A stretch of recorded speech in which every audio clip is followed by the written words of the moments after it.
এয়া সন্ধিয়াৰ আঞ্চলিক বাতৰি আপোনালোকে চাবলৈ আৰম্ভ কৰিছে আপোনালোকৰ প্ৰিয় চেনেল আসাম লাইভ 7।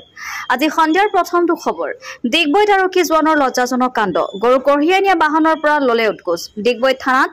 কৰ্মৰত চুকাফা চেতিয়াৰ বিৰুদ্ধে অভিযোগ উঠিছে স্থানীয় ৰাইজে পইচা লৈ থকা অৱস্থাতে কৰায়ত্ব কৰাৰ পাছত উত্তপ্ত হৈ পৰে পৰিস্থিতি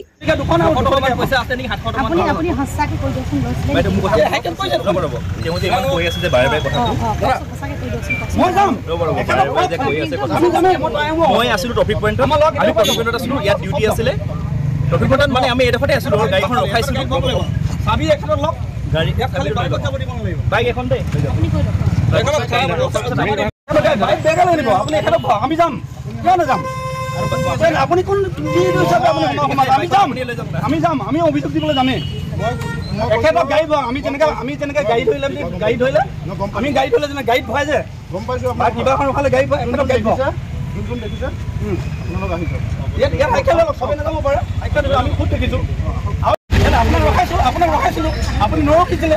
আৰে পইচা লৈছিলে নেকি লৈছে কৈ আছে ভিডিঅ'ত কৈছে লৈছো ভিডিঅ'ত কৈ আছে বাৰে বাৰে আপুনি গৰু গাড়ী ৰখাইছে আপুনি ভুলৰ কাৰণে ধৰিছে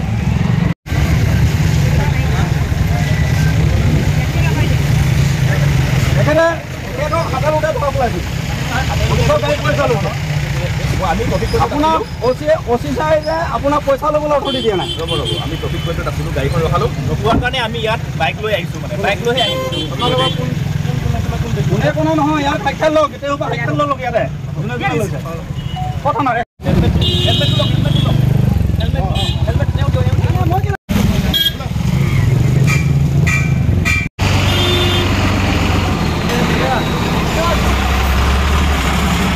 তেওঁলোকে ক'লে হেৰি কি বুলি কয় তেওঁ কৈছে যে পইচা লৈছে 400 টকা লৈছে বুলি কৈছে কৈ আছে যে বাৰে বাৰে কৈ থকাৰ কাৰণে বুলি মই কৈ দিছোঁ মানে ইমানকৈ যে কৈ আছে মোক কিন্তু গাড়ীখন পূজাৰ কাৰণে বুলি কৈ গাড়ীখন বোলে গৰুকেইটা পূজাৰ কাৰণে বুলি কোৱাৰ কাৰণে এৰি দিছোঁ ইমানে কথা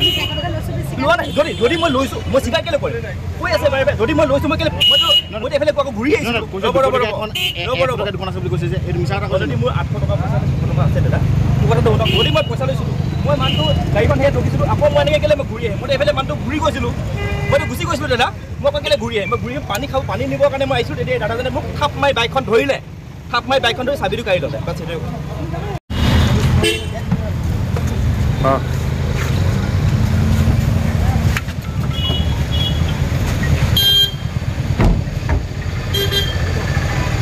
আজি সন্ধিয়াৰ দ্বিতীয়টো খবৰ এটা পথৰ বাবে জমৰ যন্ত্ৰণা ভুগিছে কলিয়াবৰ তেঁতুলগুৰি বাসী ৰাইজে পথৰ ওপৰত একাঠু পৰ্যন্ত পানী হোৱাৰ ফলত যাতায়াতৰ ক্ষেত্ৰত অসুবিধাৰ সন্মুখীন হৈছে প্ৰায় 50টাকৈ পৰিয়ালৰ চিকনি বৰহোলা গাঁও পঞ্চায়তে পথছোৱা নিৰ্মাণৰ নামত চূড়ান্ত হেমাহি কৰাৰ গুৰুতৰ অভিযোগ উঠিছে এজাক বৰষুণ দিলেই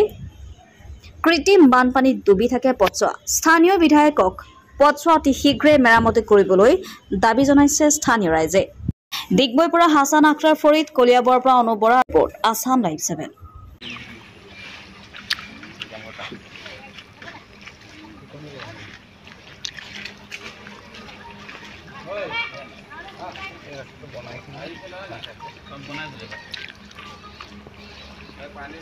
বিদায় মিটিং মানুহকেইটা চবে চালে কিমান মানুহ আহিছে ইয়াত স্কুলৰ অপাৰেশ্যনৰ বিদায় হৈছে ইয়াৰ পৰা চিকনি বৰহোলা নেশ্যনেল হাই ৰোড কিনাৰ এনেকৈ ৰাস্তা থাকে অহা যোৱা চিন্তা কৰক আপোনালোকে এখন জোৰ কৰি মানুহ আছে মানুহৰ অৱস্থাটো কি ল'ৰা ছোৱালী আছে এইটো ল'ৰা ছোৱালী কেনেকৈ ওলাই আছে ঘৰৰ পৰা এইটো কি জেগা আপোনালোকৰ তেঁতুলগুৰি গাঁও চিকনি গাঁও পঞ্চায়ত কি ৰাস্তাটো আমি এই ৰাস্তাটোৰ কাৰণে বহুতবাৰ তেখেতক লগ কৰিম বুলি আজি 2 বছৰ আগৰ পৰা আমি গৈ আছিলোঁ লগটোতো পোৱা নাছিলোঁ সেইকাৰণে দৰখাস্ত দিয়া হোৱা নাছিলে এই বছৰ আৰু আমি এই কেইদিনমান আগত আমি দৰখাস্ত এখন দিছোঁ কাক দিছে এই কেশৱ মহন্ত ছাৰক কি কৈছে এতিয়া তেখেতে কৈছে ইমান বছৰে আপোনালোকে হেৰি কৰা নাই ইমান দিনৰ পিছত আপোনালোকে এইখিনি কৰিলে এতিয়া বাৰিষা লাগি গ'ল এতিয়াতো সময় নহয় এতিয়া আৰু আগতে কৰিব লাগিছিলে এতিয়া নহ'বও পাৰে আপোনালোকৰ ল'ৰা ছোৱালী কেনেকৈ নিছে স্কুললৈ আমি স্কুলত যাওঁতে বুকুচা কৰি লৈ যাওঁ এতিয়া আৰু কেতিয়াবা চাইকেলত লৈ যাওঁ এতিয়া আমাৰ কিছুমানৰ এতিয়া মতা মানুহো নাই ডাঙৰ মানুহো নাই তেনেকৈ সকলোৱে কেনেকৈ লৈ যাব পাৰে বহুত অসুবিধা পাইছোঁ আমি এতিয়া দুখ বেমাৰ হ'লে আমাৰ বেমাৰ হ'লে আমি কেনেকৈ আমাৰ ইয়াতে টমটম এটা আহিব নিবিচাৰে গাড়ী এখন আহিব নিবিচাৰে তেতিয়া আমি ল'ম কেনেকুৱা এতিয়া আমি মেডিকেল ল'বলৈ হ'লেতো আমি সেই ডক্টৰৰ বান্ধা ল'ব লাগিব এতিয়া ওচৰতো আৰু নাই তেনেকুৱা কি কৰিম আমি এনে এইটো কাৰণে আজি আনিম কালি আনিম তেনেকুৱা কৰোঁতে কৰোঁতে ৰাস্তাটো আজিলৈকে হোৱাই নাই এতিয়া আমাৰ এতিয়া আৰু তেখেতসকলে কেতিয়া বনাই দিব সেইটোকে আমি বাট চাই আছোঁ আৰু